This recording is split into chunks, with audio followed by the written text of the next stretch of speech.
Cycle চুরি করতে গিয়ে হাতে নাতে ধরা পড়লো এক দুষ্কৃতী। এদিন দুপুরে চাঞ্চল্যকর ঘটনাটি ঘটেছে রায়গঞ্জ শহরের বিদ্রোহী মোড় এলাকায়। স্থানীয় দোকানদার ও পথ চলতি মানুষেরা ওই দুষ্কৃতীকে বেধড়ক মারধর দিয়ে পুলিশের হাতে তুলে দেয়। পুলিশ সূত্রে জানা গিয়েছে, ধৃত ওই দুষ্কৃতীর নাম রেজাউল হক, বয়স 22, বাড়ি রায়গঞ্জ থানার শীতগ্রাম গ্রাম পঞ্চায়েতের শেয়ালতর গ্রামে। পুলিশ সূত্রে জানা গিয়েছে, দুদিন আগে রায়গঞ্জ শহরের বিদ্রোহী মোড় এলাকায় একটি কাপড়ের দোকানের সামনে থেকে এক কর্মচারী সাইকেল চুরি হয়। সেই বিষয়টি সিসি ক্যামেরায় ধরা পড়ে। থানায় লিখিত অভিযোগ দায়ের হয়। এদিন বিদ্রোহী মোড় এলাকায় অন্য একটি দোকান থেকে সাইকেল চুরি করতে গেলে ধরা পড়ে যায়। এরপর শুরু হয় গণধোলাই। খবর যায় রায়গঞ্জ থানায় পুলিশ ঘটনাস্থলে এসে অভিযুক্ত দুষ্কৃতীকে গ্রেপ্তার করে রায়গঞ্জ থানায় নিয়ে যায়। অভিযুক্তের বিরুদ্ধে এর আগেও একাধিক চুরি ও ছিনতাইয়ের ঘটনার অভিযোগ রয়েছে। এদিন অভিযুক্তকে রায়গঞ্জ মুখ্য বিচার বিভাগীয় ম্যাজিস্ট্রেট আদালতে তোলা হলে বিচারক শর্ত সাপেক্ষে জামিন দেন। নিজ মুখে চুরির কথা স্বীকার করে কি বলছেন ধৃত শুনুন।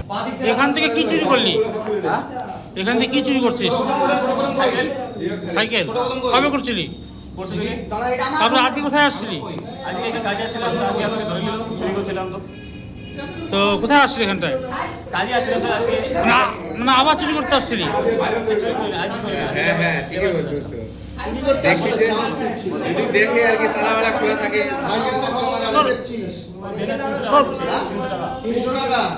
উত্তর দিনাজপুরের রায়গঞ্জ থেকে নিজস্ব প্রতিনিধির রিপোর্ট, টাইমস 14 বাংলা। আরো নিত্য নতুন ভিডিও পেতে এবং তথ্য জানতে আমাদের ফেসবুক পেজকে লাইক ও ফলো করে রাখুন। সেই সঙ্গে টাইমস 14 বাংলার ইউটিউব চ্যানেলকে সাবস্ক্রাইব করতে ভুলবেন না।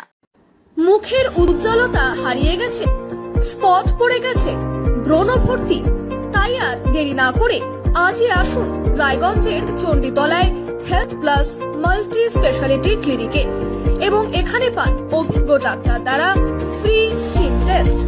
আরো বিস্তারিত জানতে যোগাযোগ করুন 9674895169 এই নম্বরে।